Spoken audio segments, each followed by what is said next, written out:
Well, hey gang, it's John with Roads and Relics. We're looking at the map of a route that takes us all the way across the length of the northern neck peninsula of Virginia. Check it out, guys. We start up here in Colonial Beach. We're headed down to a place down here in Weems, Virginia, historic Christ Church. Now to get there, we're going to have to take, that's 205 south there. Pick up Route 3 in Oak Grove, Virginia. And as I say, we just pretty much follow Route 3 all the way down to the town of Kilmonark, right here. And you get on this road called Jesse DuPont Highway, or what's it? No, it's James Jones. Hang on, I gotta read it. James B. Jones Memorial Highway. And then we get on Irvington Road, and that takes us right out to the Christ Church here. And here it is. Isn't it beautiful? This is a this is a church that is almost 300 years old, built in the 1700s, and I'm astounded by the fact that it's still here. A 300-year-old structure. I mean, that's just incredible. Some pictures that some folks have posted on the Street View on Google Maps. They got all kinds of little pictures here. We'll get to see all this. Okay, this must be the historic Christ Church lamppost. That's silly.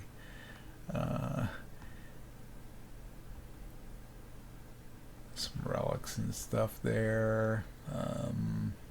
Yeah, there's quite a bit here, guys. If you care to look it up, but we're gonna go down here and check this guy out and visit the museum. Now let me get back to the map here real quick. There we go. Alright. I said that it's going to take us about hour 20 minutes, 65 miles. It's estimated at 64.7 miles. Now, we like to always try to get on a good back road, get our little back road fix, and I think I've got a good one for us out of the town of Montross. So just on the other side of Montross here. There we go. This is this road right here called Menokin Road, and it kind of winds its way through the countryside here. Let me switch views and I'll give you a little visual here of the road. That's probably a good spot right there. Yeah, there it is. A little creek right there. There it goes through the woods there. Yeah, not bad for a road that has a yellow line. I know, be quiet. So I love those back roads, guys. But we'll explore Menokin Road. It's going to go past a particular site that we will be visiting in the future, I think. So get a little sneak preview, if you will. Now, once we're all done, let me switch back around here. There we go. And once we're all done checking out Christchurch, let me get my bearings straight here. There we go. Now once we get all done here, we always like to end the adventure with a wonderful scenic view, and boy do I got a scenic view and a half. Wow, I found something here, guys. I've always wanted to come out here. I've known about this one for a while. I didn't know exactly where it was. Somebody always said, well, it's just all the way at the very end of the northern neck, is the peninsula. And this is the very southern end of it, all the way, the tip that sticks all the way out into the Chesapeake Bay. And this is it. And right here, you get a view on us, okay? We're going to get a view unlike anything we've seen before. You ready for this? Look at this, guys. Wow. We are looking at the Chesapeake Bay, I think. This is the right angle. Yeah, this has got to be it. This out here, that's the Chesapeake Bay. Isn't that crazy? So we're going to stand right there on that beach and look out at the Chesapeake Bay. And that will be our little scenic view that we get at the end there. Okay, guys, let me get this thing buttoned up. Let me zoom back out real quick here and get spun around. Put that map in the big view for you. There we go. Alright, so let's make a little recon flight, and I'm going to show you how we do that, and then I'll pack up the van and we'll be on our way, guys.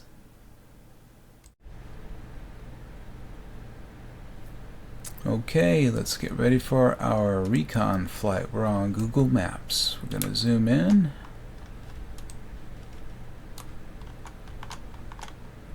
Get a comfortable altitude, switch to the satellite view. That's a little too close. Let's back that off a little bit. That should be good. Let's look at our horizon. Yeah, that looks pretty good. Let's go in here and turn off these labels. Just like that. Button that one up. Okay, let's make sure the horizon's moving. Okay, now we can get on our control keys and we can start moving. Let's get turned around and facing toward the south.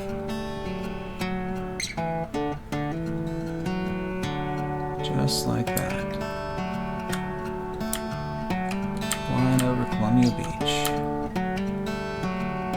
Head out over Westmoreland County. And we'll turn and follow the Rappahannock River. It should go south. There we go.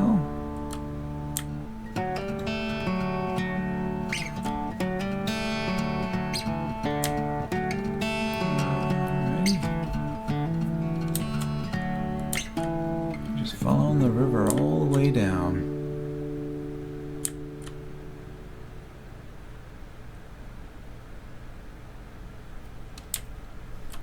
We should be seeing the bridge across the Rappahannock here real soon.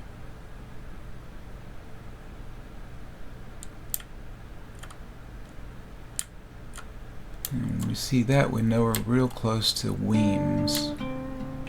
Oh, there it is. Okay. Here we go, guys. This should be Weems right here. Yep, there we go. That's our destination. That's where we're headed to. Okay. And when we get all done there, we're going to be headed out to the very southern tip.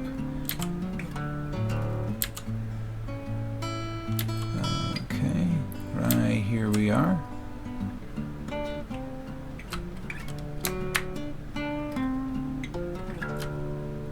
And that is where we're going.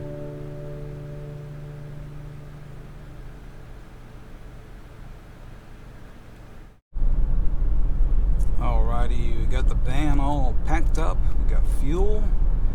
I've got a nice cup of coffee. And we are rolling down the road. Yes, we are. We're going to connect down to Route 3 and follow that all the way down to Weems. Can't wait to see Christchurch. 1700s, guys. That's amazing. That's just amazing. It is another beautiful fall day. Temperature is 64 degrees. No rain in sight. I'm okay with that.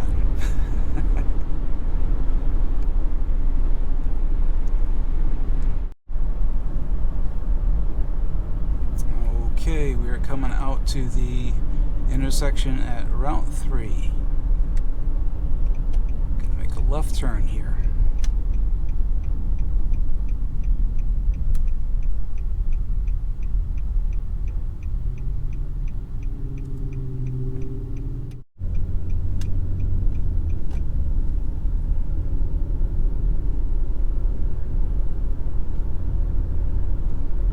Alrighty, this is Route 3 East. Route 3 East. And we are going to be on Route 3 for a good long while.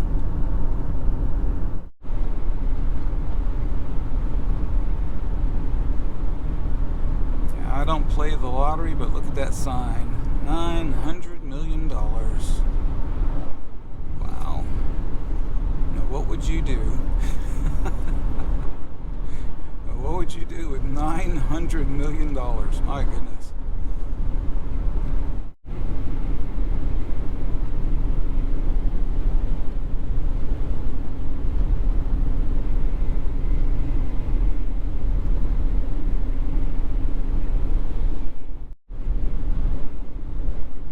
A busy little road. I wonder where everybody's going today.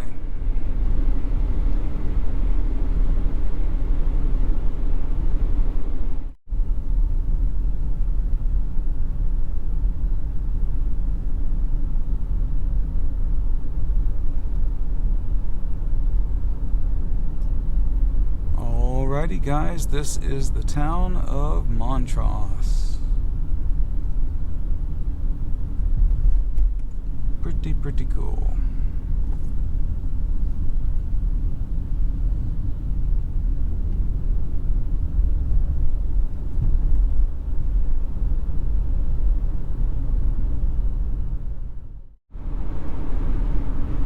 So not too much further up here, we'll be making the turn onto Menokin Road. Can't wait to see that one. Menokin Road is going to put us past a site that we're going to check out sometime in the future. So we get kind of a sneak preview, if you will. It's kind of cool. Alright, here it is, right here.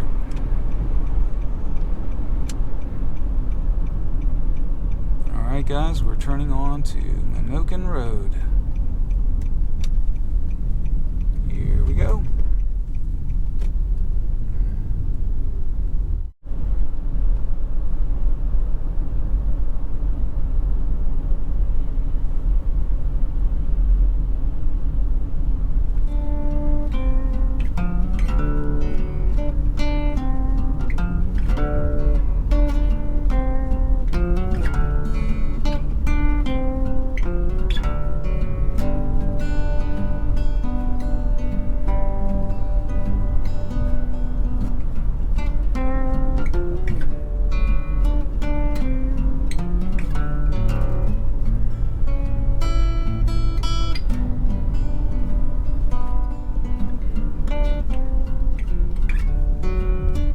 I just spotted a history marker that I didn't know about.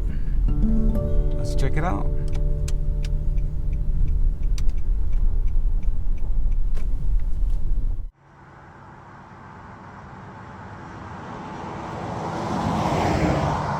Alright guys, we got marker J84, the Nominee Baptist Meeting House. Nearby stood the original Nominee Early Variant Spelling Meeting House. On 29 April of 1786, 17 members established Nominee Baptist Church.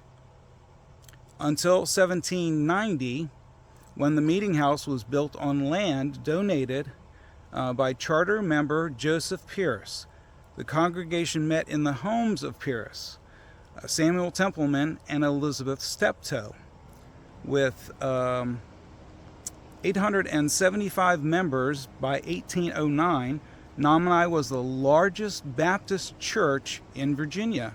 The meeting house served the congregation for almost 3/4 of a century until replaced in 1858-59 by the present brick structure located at Templeman's Crossroad nearby. Nominee Baptist Church is the mother church of 10 congregations in 3 counties.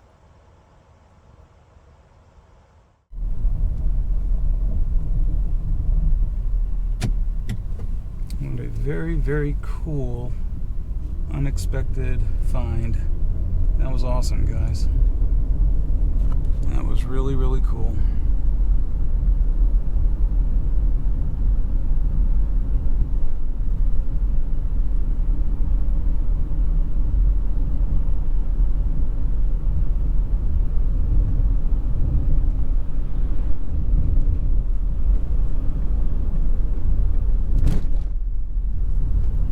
A little bit of rough road there. Passing over that little creek.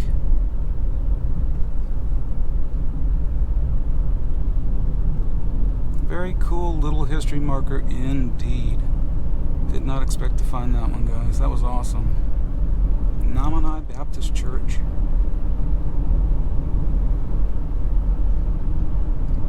Cool beans.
Not a bad little road. Menokin Road, not a bad little road.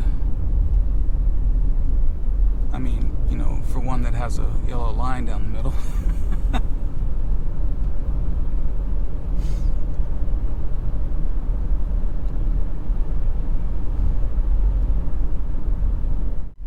That is Menokin Baptist Church.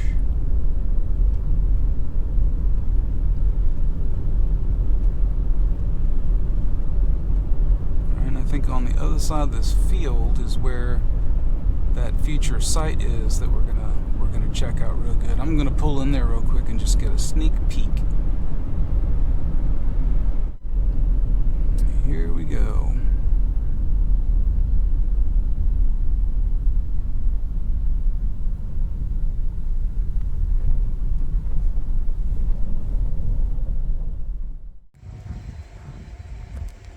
Alrighty, guys, we're checking out this history marker at Menokin.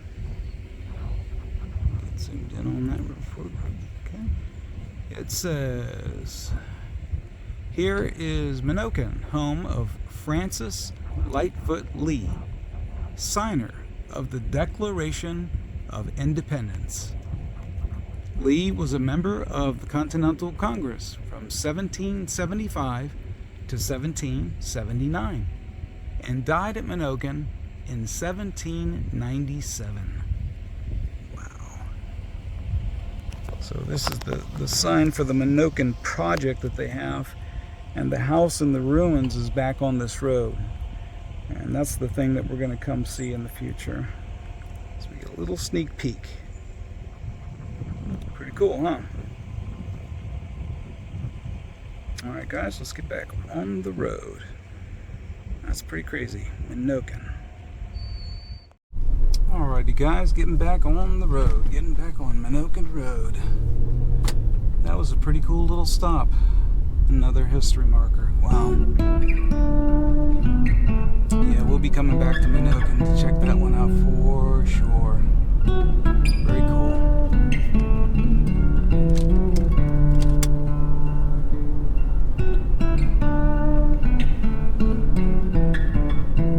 Pretty little road.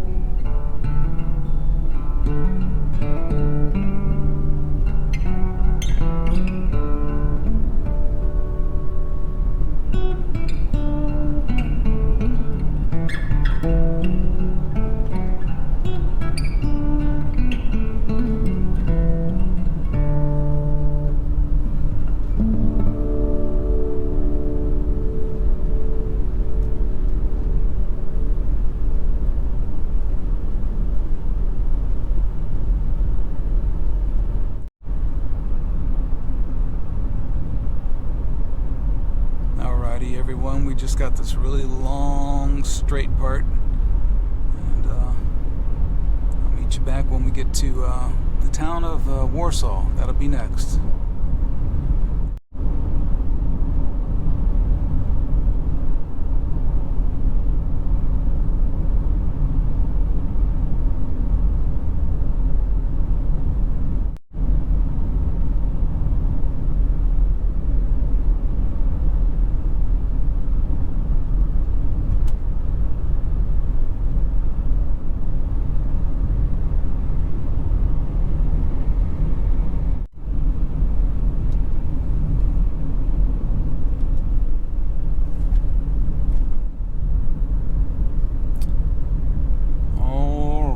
We are coming to the end of Menokin Road, where it connects to the town of Warsaw. We're entering the town of Warsaw, Virginia.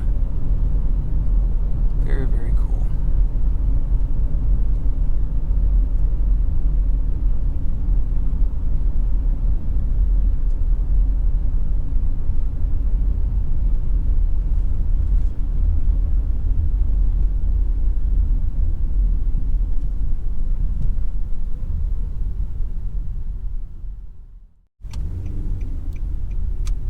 Alrighty gang, we're gonna turn over here and try to get on the bypass, go around town.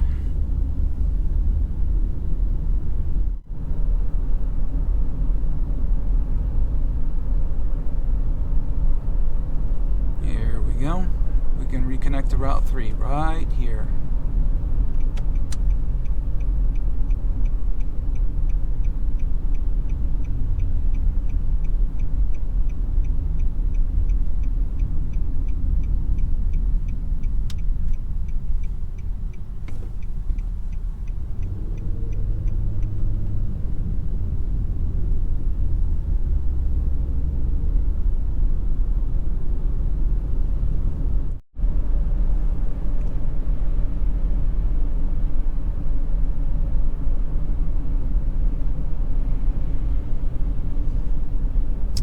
Guys, we're on the outskirts of Warsaw at the intersection of Route 360 and Route 3. We're just going to go straight through this light to continue on Route 3.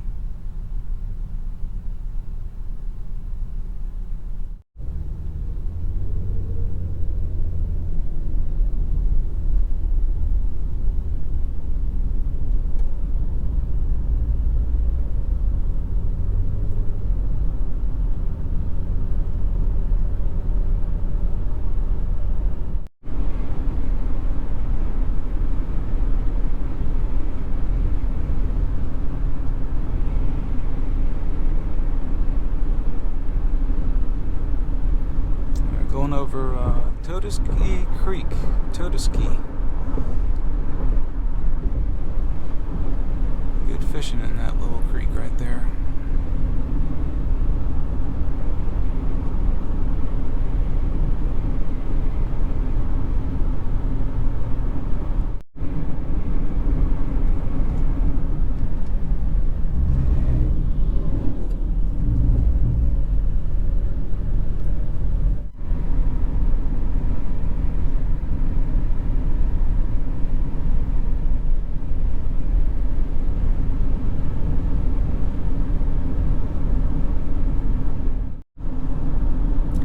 Well, gang, we're kind of in the middle of it here.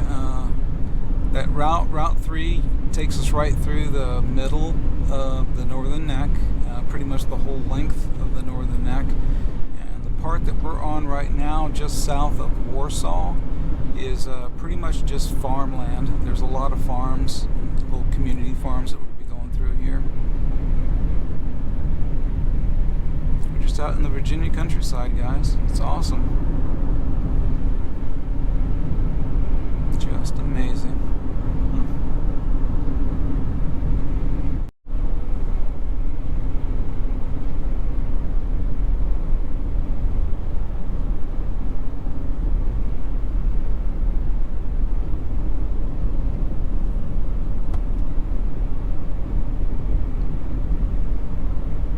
I'm going past Chen's Mill Pond. Very beautiful pond.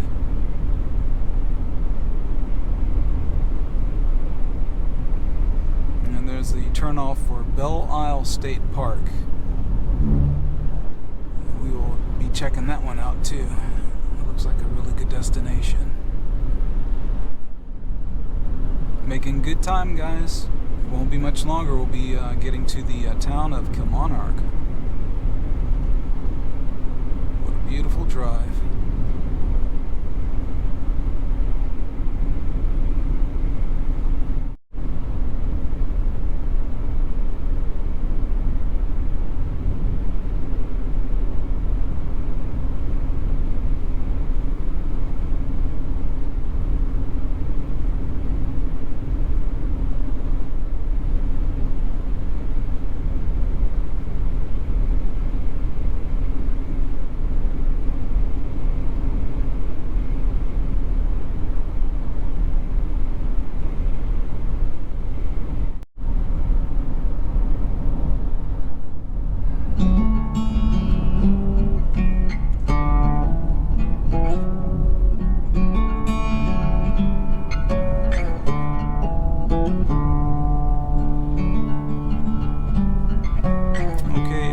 We are coming into the little town of Lancaster, a very historical little town. Lancaster, Virginia. Going past the old courthouse there. Yeah, this is definitely one of those little towns that we're going to have to come back and visit. They've got a big historical society here. That's an old colonial building that we just passed, the old jail.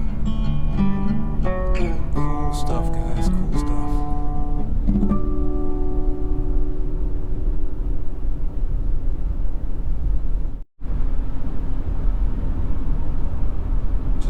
More beautiful Virginia countryside before we get to Kilmarnock. Really nice little colonial house looking there. Nice, nice, nice.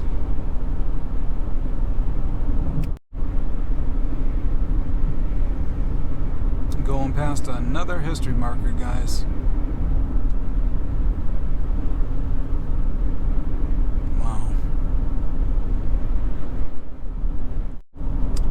There's a beautiful sight. Kilmarnock corporate limits coming into the town of Kilmarnock. Very, very cool. We made excellent time.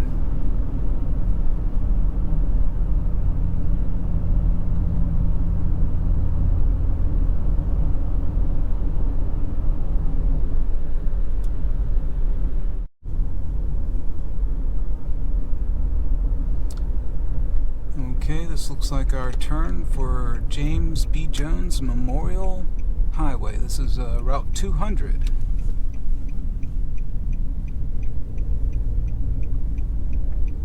And this will connect us to Irvington Road. And that'll be the final leg of the trip down to the Christchurch.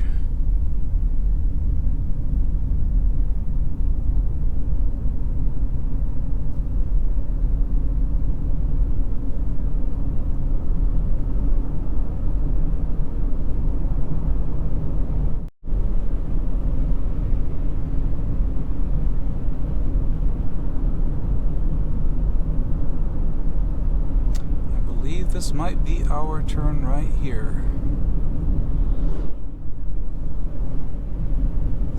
Nope, that's not it. That's called Black Stump Road. Getting close though.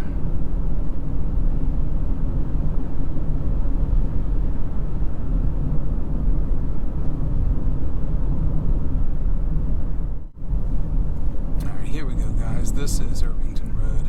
Okay, we can make a right turn here.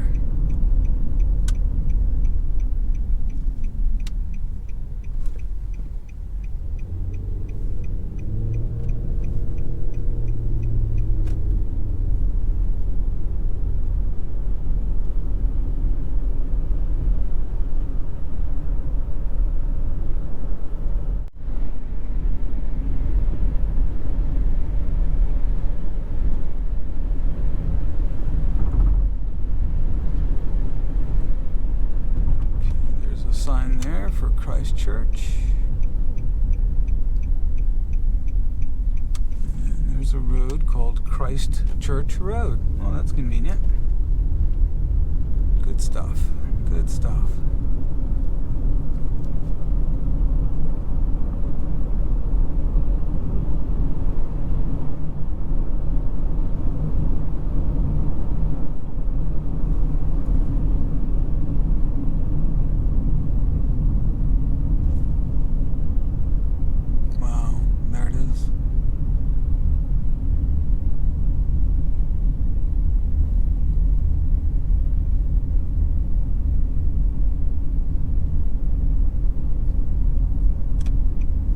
Just on initial impressions, guys, it's really good.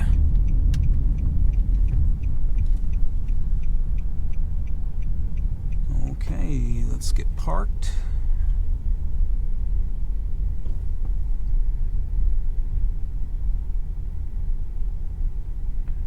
We will get parked and then we will go check out this museum.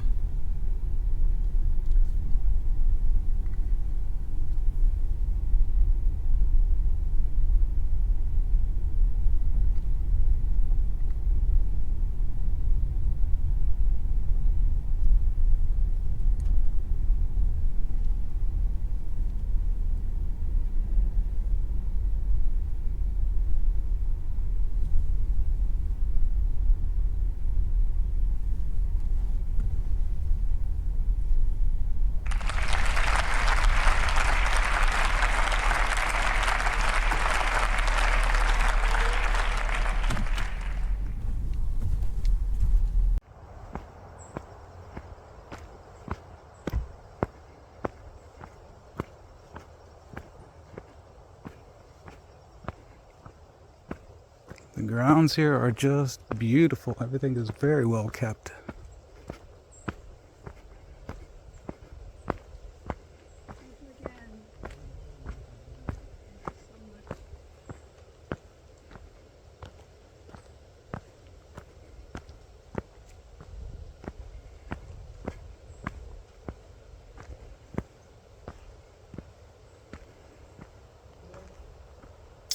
Alright, this one says, "Welcome to Historic Christ Church and Museum.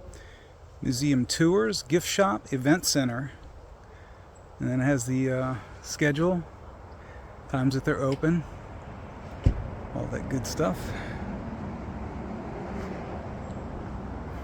There's another one over here. Let's check that out.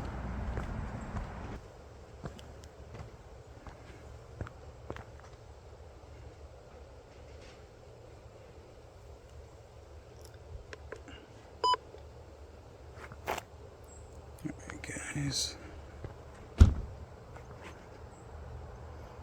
this one is the Herb Garden. Volunteers created it in 1986 to beautify the campus. Very nice. Very nice. Alright guys, got another sign over here. Let's check this one out.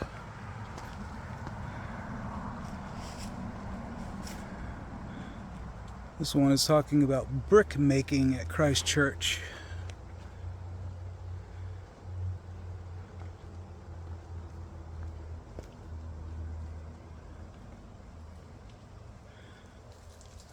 Robert Carter rode here from Corotum and Plantation, and they made bricks here. Oh, interesting.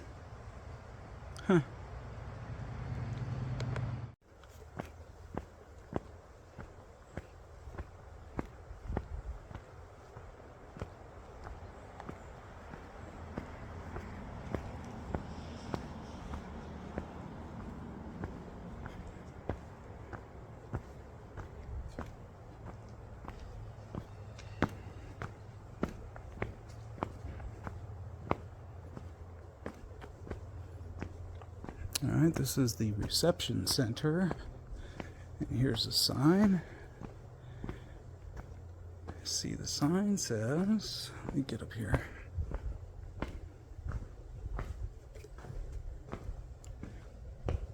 Sign says, please begin your visit to Historic Christ Church in the reception center. Okay.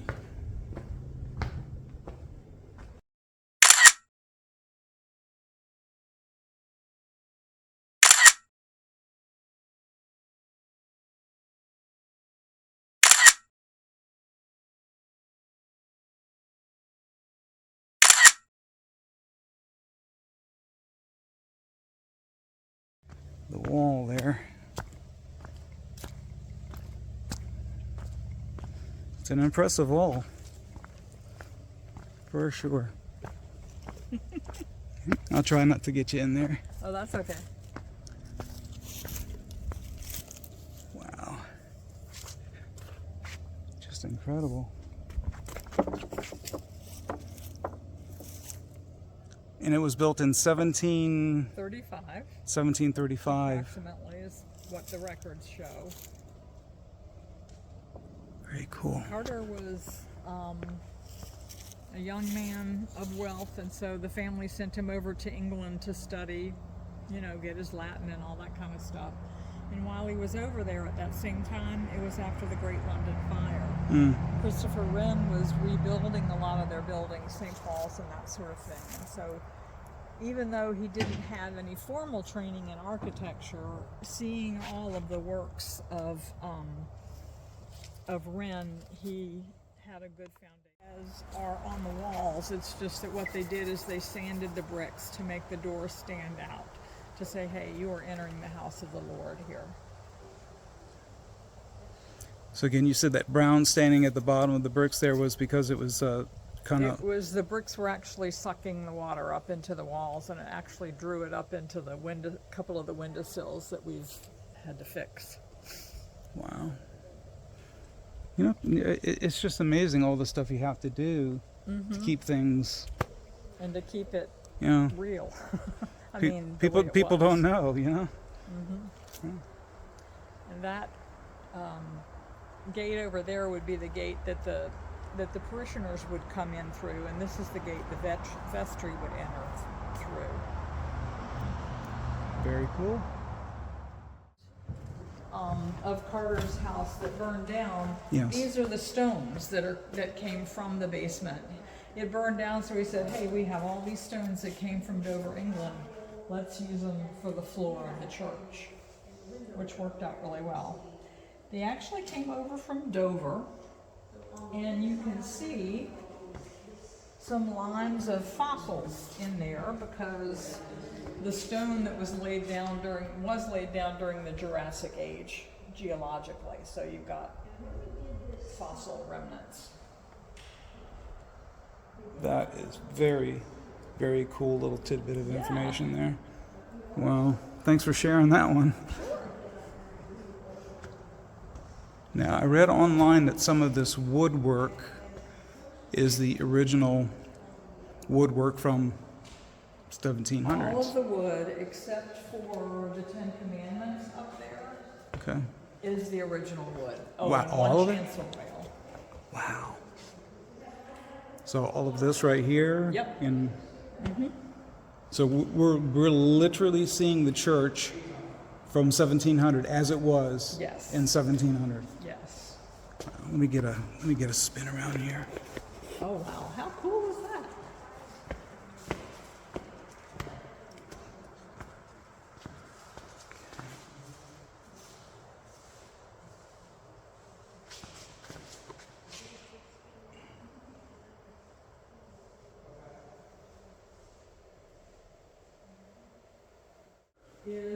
Was the Carter family pew. The pews were assigned according to your social status. So it didn't matter how big your family was, but his, obviously, this was his church. He got the biggest pew. The biggest pew. And the next biggest is the vestries, which was over there. I can't get over the elevated pulpit. I know, it's the only one of two existing pulpits like that. Yeah. Wow. That's amazing. Yeah, the bottom level was basically for the news of the day, who was, who had 2 pigs to sell or whatever like that. The next level was the, where they read the Psalms and the service and the prayers, and then, of course, the minister would do the preaching from that high pulpit. Question. Do you think the pulpit is high because the pews are in boxes and they have to be able to see over? Yes, that's one of the reasons.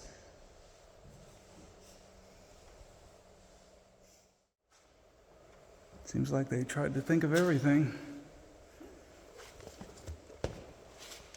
And Ten Commandments. Ten Commandments here, that is not new. Originally, the church required that that churches had a canvas that was painted with the Lord's Prayer, the 10 Commandments, and the Apostles' Creed. When we restored it, we just couldn't get it all on there so that you could read it. So they decided to just do the 10 Commandments. Because, of course, the Episcopal Church doesn't require that anymore. Very, very cool. Yeah, our rector is a little bit shorter than I am, and she has to get a stool to get up there and get the right height to hold the baby over the font. I'm sorry. And we don't know whether the body was actually exhumed and brought over. The same goes for the one that's in the middle of the... So John Carter's body could be here, but we don't know. He what? John Carter's body could be here. Could be, But yes. we don't know just for don't sure. know. And the tomb is right here inside the floor of the church. Wow. So, try to get a wall shot here.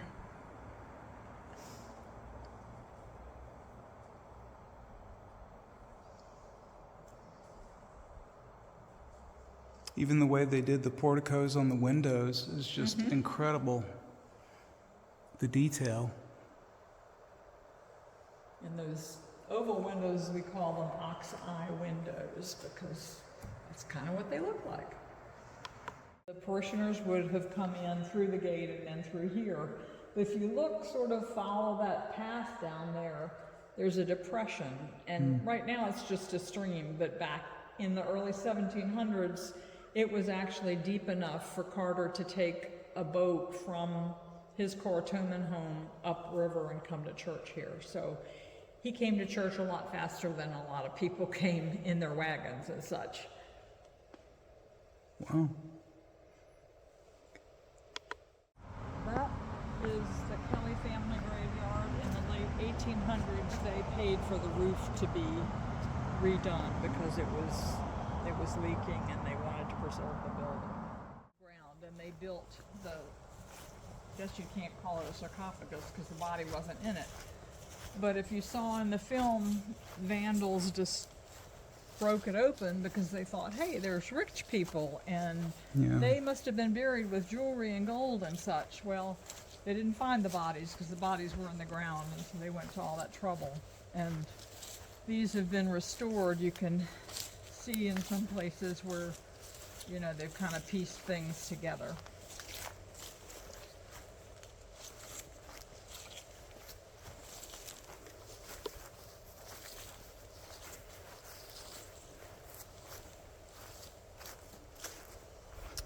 Okay, my eye is immediately drawn to that relief of the skull and the crossbones. A very typical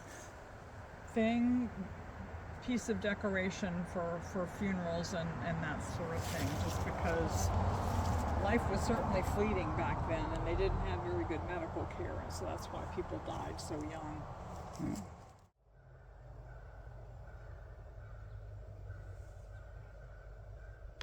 We are headed down to Windmill Point, all the way to the very southern tip of the Northern Neck Peninsula. And it is right on the Chesapeake Bay.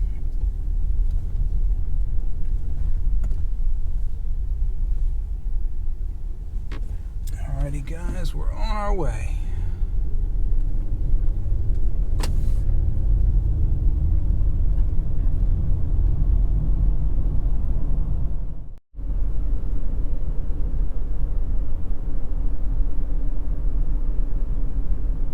Okay, gang, we are entering Whitestone, the little community of Whitestone, Virginia.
Okay guys, we are on approach to the landing.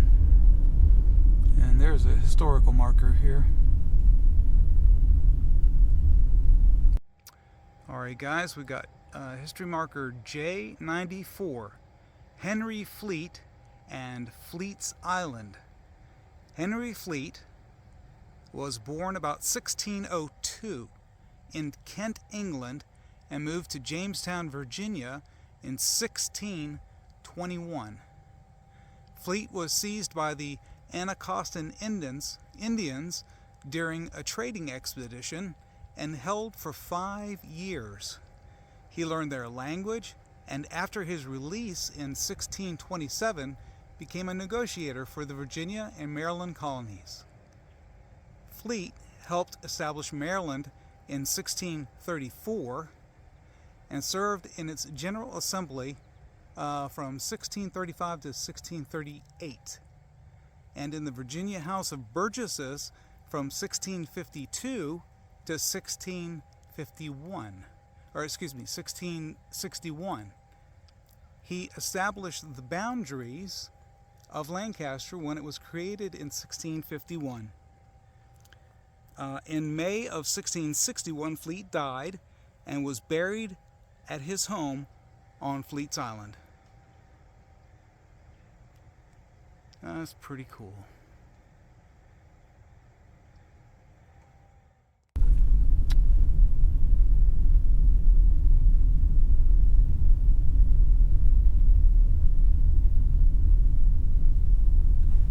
And there's another one. Alright guys, we're looking at the Windmill Point historical marker J87. It says during the War of 1812, the British blockade the Chesapeake Bay and sent raiding vessels up the rivers and creeks to plunder and destroy property. The lookout at Windmill Point, about a mile east on Fleet's Island, reported that on 23rd of April 1814, the enemy landed near Windmill Point, or North Point, about 2 miles to the northwest, and plundered a poor man of a boat, everything he was worth. A detachment of the 92nd Regiment of Lancaster Militia posted in the vicinity fired across the creek nearby and drove the British back to their ship. This was the final raid of the War of 1812 in Lancaster County. Wow, that's a pretty cool history marker, guys.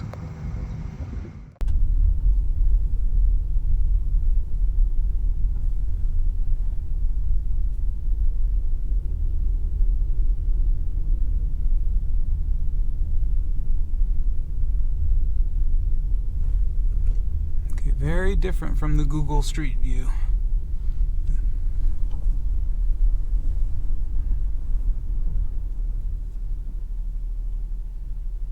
Temporarily closed for construction.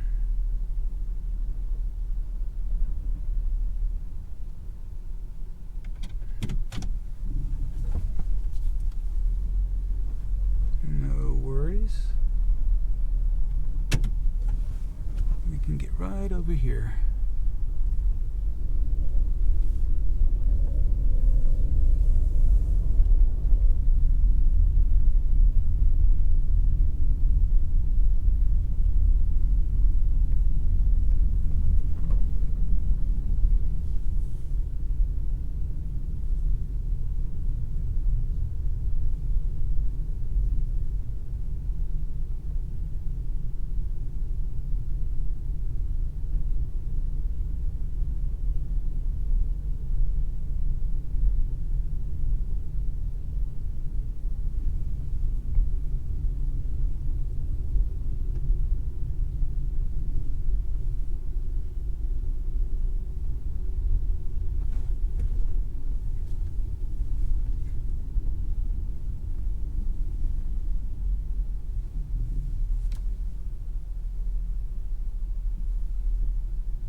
Check it out, guys. We're at Windmill Point, looking out on the Chesapeake Bay.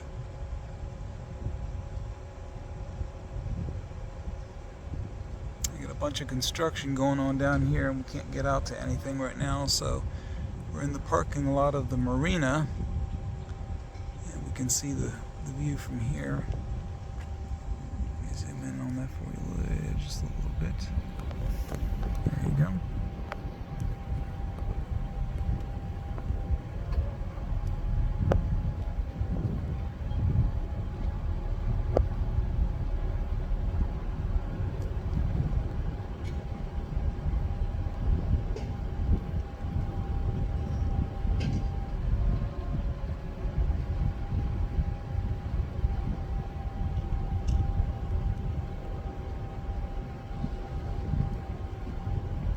Very cool.